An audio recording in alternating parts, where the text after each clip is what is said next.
nakaespskeryensiya sang lapnagon nga pagbaha madamo nga parte sa Pilipinas bangod sa pag-ulan dala sang shearline kag easterlies.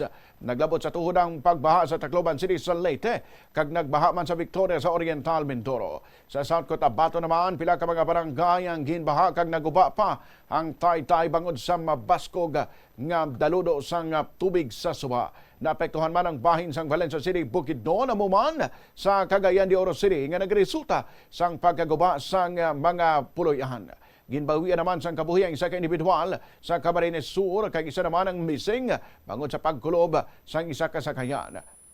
Angot diri nagsuspend naman sang klase sa pila ka parte sang Luzon kay iban pa nga bahin sang Visayas sa mga adlaw sang Lunes bangod sa gihapon sa epekto sang tuman nga mamurog nga pag-ulan nga nagresulta sa gihapon sa pagbaha sa pila ka mga areas. Base naman sa forecast ng State Weather Bureau, ang shearline kag easterlies ang nagadala sang pag-ulan diri sa Visayas, samtang ang easterlies sama ang nagadala sang pag-ulan sa bahin sang Mindanao.